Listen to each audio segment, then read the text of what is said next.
It may ask you if you're okay with me recording. Just press yes if you are. If not, you got to leave. Okay. Aja, did I say it correct? Aja, what do you think a bookkeeper does? I would say kind of just like what was already said, just keeping records. I feel like it would kind of be more financial. So just keeping up with the finances, making sure that everything's in order and monitoring what's being spent on what and things like that. Okay. And then Tamika, did you give an answer? No, I did not, but I would just say help you keep track of all your financial work. Okay. Those administrative work. I like those. I really like, you guys had some good answers. Okay, so I'm gonna, before I give my take, I'm gonna switch to the next slide, which is, if it will work, hold on.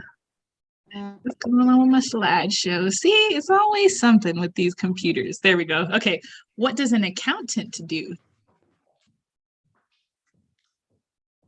Same thing. Keep track of the finances. I would say account for the finances.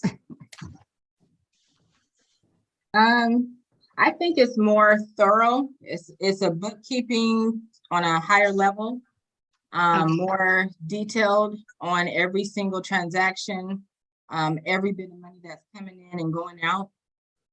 Okay, I like that answer as well. Did I miss anyone? I feel, did I skip you on the first question, Omni? I'm sorry. I've got the Zoom grid is being mean to me.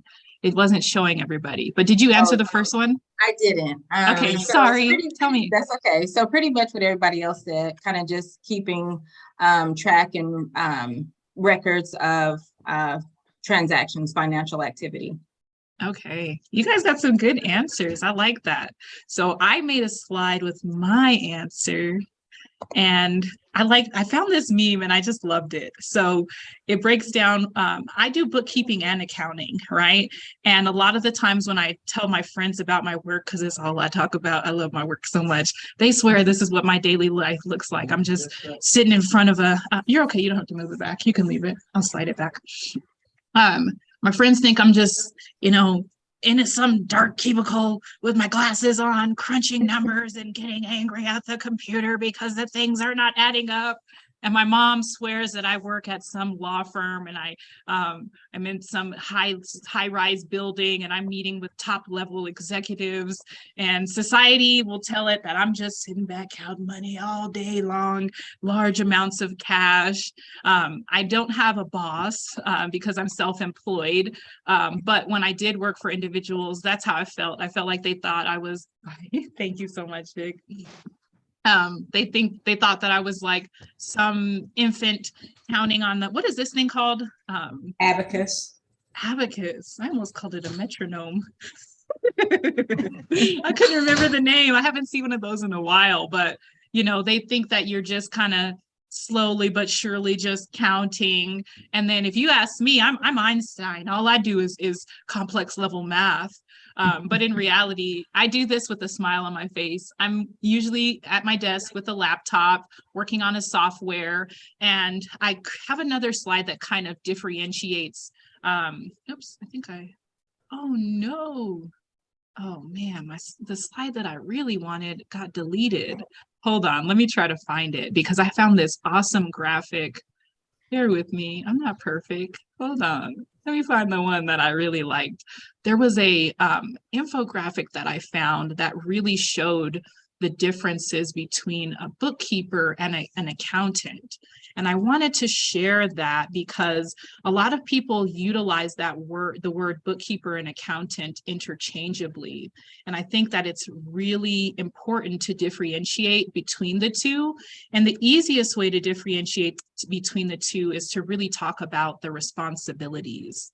So I found, let me see. Oh man, I'm mad at myself because I swore that it was in here. Let me see. I'm like trying to find my graphic.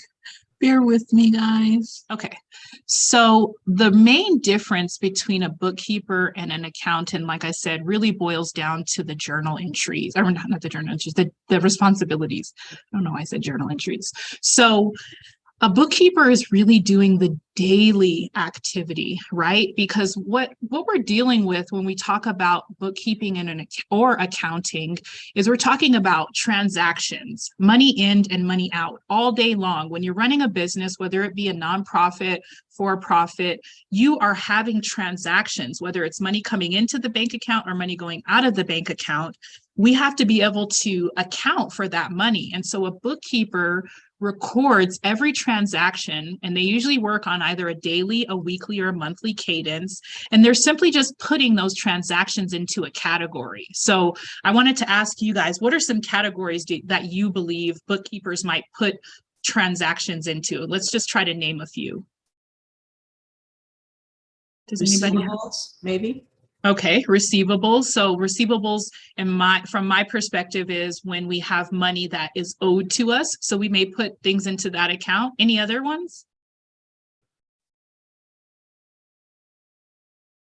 Come on, y'all. Some categories that you could put money into. Categories that you can put money into for 100.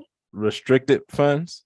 Restricted funds. Yes, I love these. You guys are definitely rolling. What else? And unrestricted funds. Yep. Exactly. So those, anytime that we have money in and we have an organization tell us you can only use it for this types of spending, or you can only use it for these types of activities, we would want to put that money into restricted funds. Anybody else have any? So like if you are using, and I don't know if this would still be considered one of the ones that's already been said, but like if you have a fund for rent or utility. Yes, I love it. I was hoping somebody would say that. That would be like a sub fund or something? Or would No, it be those- expenses? Those are exactly. So when we talk about categories, we have two main categories. We've got income or revenue coming in, and then we have expenses, right? And so what you guys were talking about, receivables, restricted funds, that's more for the balance sheet, and we'll talk about that. But most of the categories that we're going to be putting things in are expenses, right? We had to pay for this Zoom software to be able to stay on here for more than an hour. We had to pay for that meals and entertainment when we went and met with that grantor at the Hyatt Regency or whatever, wherever we met with them. There's all these different categories of expenditures. We had to pay for those pack of pens from Office Depot. So that goes into office supplies. So all of these different categories are happening. Every time we swipe that credit card, we're doing a transaction. And me as the bookkeeper, it's my job to identify that transaction and put it into the correct category. Okay. Other responsibilities are to send invoices and record when the payment is received, because I can send an invoice today, but that person may not pay that invoice for a month, 3 months, a year. I need to be able to record when the payment is received. And then we do a process called bank reconciliations. And I love bank reconciliations because I like to do puzzles. And so when I would do puzzles as a kid, I remember my mom always said, start with the corners, right? Because it's so much easier if you start with the corners, you know you can start putting the frame together, and then you can start putting the middle together. Well, the worst thing that could happen when I'm doing a puzzle is if there's pieces from a whole different puzzle on the same table on the same table that I'm doing this puzzle on, because the only thing that's going to do is confuse me. Now all of a sudden I might have 8 corner pieces. Well, this puzzle should only have 4. So a bank reconciliation helps us to determine if there's transactions that are in the ledger, which is what we call like the table for our bookkeeping, that are not supposed to be there. Or if there's transactions missing, because I could finish the whole puzzle, but if I have pieces missing, the puzzle is really never complete. So the bank reconciliation helps us to complete the puzzle. And then we're able to analyze and say, okay, I have extra pieces, or I'm missing some pieces. What's going on? So that's what the bookkeepers, they do the bank recs. And that's what we call them for short. And I will use terminology that's for short. So if you ever hear me give an acronyms that you don't get, stop me, because it's just, I speak the lingo. So they also will generate the monthly financial statements. So when we're talking about a for-profit business, there's 2 main financial statements that we're going to be dealing with. The first one is our profit and loss, which shows us how much money came in, right? how much money went out to make that money, right? Because we needed those pins, we needed our staff, we needed that building. So we had to spend money to make that money. And then what's left is our bottom line. And that bottom line is either positive or it's negative.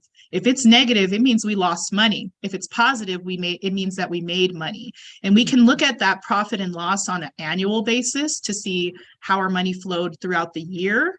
We can look at it on a daily basis to see what happened today. We can look at it on a monthly basis.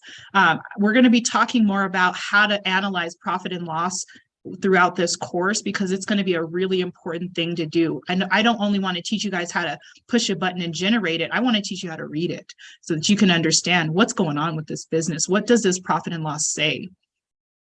And then part of what they're doing, oh, I didn't mean to skip this one, processing payroll. This is one of the most important things that a bookkeeper does, because I can guarantee you, if you're running a nonprofit, if you're running a business and payday is Friday and your people don't get paid on Friday, they're not going to be very happy. They're going to have something to say about it. Your phone is going to be ringing. And so when you decide to give this task to a bookkeeper, you're giving them one of the most important tasks that is within your organization, is making sure that your people are compensated. And so it is a very important responsibility as bookkeepers to make sure that payroll is done, and it's done in a timely manner, and it's done correctly, because people don't play about their money, especially money that they've earned, that they've waited 2 weeks for, that they've waited a week for, that they've waited a month for, depending on the payroll calendar. So that's just another one of those responsibilities. And then the main thing that they're doing is getting the books ready for the accountant, okay? And how they do that is that they provide year-end financials and tax documentations. So most accountants, we're going to go over their responsibility. They're really only touching the books once a year. And they're going in, they're doing what we call adjusting journal entries. And we're going to talk about that more. I don't want to overwhelm you guys with those details. An accountant will also analyze your costs. They can tell you, hey, you're spending way too much on marketing. We have metrics that we can measure if you're spending too much in certain areas, if you need to decrease your inventory, all these different things that as an accountant, we can analyze those statements on a really minute level to help business owners make decisions. And ultimately, when you're in a business, you're going to be tasked with lots of decision making. You're going to have the task of making lots of decisions. And one of the easier ways to make decisions is to stay rooted in the numbers. It's not, well, my elbow's itching and it's telling me tomorrow that it's going to rain, and on rainy days we don't spend money. We don't want to move like that. We want to stay rooted in the money and be able to say, can we afford this, right? Is this person going to pay us on time if we do this engagement with them? If they don't pay us on time, how long can we last before that grant is funded to us? It helps us to kind of be able to make the decisions to keep our business alive. And when we're running a business, especially when we have employees, we really do have to think about the well-being of the actual business. So analyzing costs, analyzing timing, making these financial decisions are a huge part of what an accountant does. And this is why people trust accountants and they make them a part of their team, because it's almost like on the chessboard, right? Being able to go to that bishop, right? And make those decisions. That's what the king did. He consulted with the bishop when he had to make a good decision. And so that's one of my favorite pieces on the chessboard. I got a little sidetracked there. I get excited about chess. Okay, so one of the other things that accountants do is that they perform audits. And so does anybody know what an audit is? I feel like I've been talking a lot. Let's ask some questions. Who knows what an audit is? So an audit is where they come in and check your books and go over everything to make sure that everything's adding up, correct? Isn't it? Exactly. Yep. So we do audits. There's kind of two different types of audits. We call them internal audits or external audits. So an internal audit is maybe you have your accountant that you pay come in and do an audit for you. An external audit is the IRS says, hey, something's not adding up here. We're coming in there to check it out. Okay. Now, audits are not things to be afraid of if you're doing things right and your books are together. Audits can be a very scary thing if you're not, because let's just use the IRS example. If they determine that you've been misclassifying transactions, right? And the most area where transactions get misclassified is meals and entertainment, okay? The IRS does not like you to write off that McDonald's McMuffin that you ate by yourself this morning, okay? Unless you were sitting down with two people sharing a McMuffin, that is not a deduction, and a lot of people do that. So a lot of audits that I see are triggered by that account. A lot of the times too, I've seen audits be triggered by lack of doing these adjusting journal entries. And I'll just give an example. So let's just say you're running a store, you sell apples, and you accept credit cards to buy those apples. Well, every time a customer comes in and they swipe their credit card to buy those apples, you don't see that money immediately. What happens is your credit card company adds up all that money, and at the end of the day, they create what's called a batch. And then they say, okay, today's batch of credit card transaction was $1,200. Well, you're not going to see $1,200 tomorrow in your bank account. They're going to take their merchant fee, right? And so you might end up seeing $1,100. Well, at the end of the year, the IRS is going to find out that you made $1,200.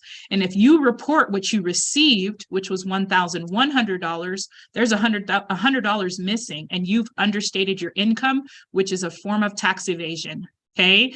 And so they don't take that lightly, and it triggers audits, because now the credit card company has the responsibility to tell them about the money that you made before they took their fee. And if your bookkeeper or your accountant isn't doing an adjusting journal entry to true up the account, you're in audit trouble. You're an audit trigger. You may not, the audit might not come today, it might not come tomorrow, but they have 7 years to make that determination. They could be sitting back taking their time. It's like I learned it in my last chess lesson about a pinned piece, right? That piece or not, I don't know if it's a pinned one, I guess. Yeah, it's a pinned piece so that it can't move, right? And so the IRS doesn't have to take that piece immediately. They can say, I'll come and get it later, but I got 7 years to do it.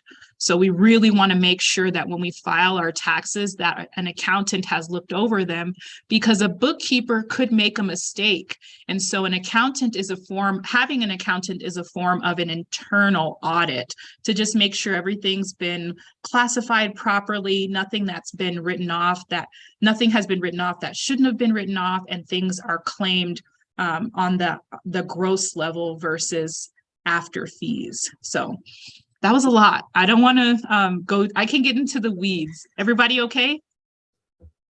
Okay. Yeah. What are adjusted journal entries? Yeah, that's a great question. So let's just play on that example right there that I talked about, right? We made $1,200, but the merchant account service gave us $1,100. We know that the difference was $100. So as an accountant, I would come in, even though we never got $1,200, I have to record on the books $1,200. So I would come in and do an adjusting journal entry where I would debit and then credit specific accounts to make sure that that $1,200 is recorded, and then the $100 is also recorded, because even though I didn't take out my wallet and pay the merchant account, the merchant provider $100, I did incur that expense. It did not come out of my pocket. And so that's what an adjusting journal entry does, is it takes into account money that didn't actually exchange hands,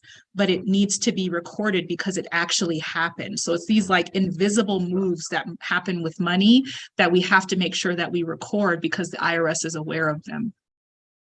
And they become aware of it because the merchant account company is going to tell them the merchant account has to deduct their own, or has to claim their own income, right? So that $100 that they made off of us is their income.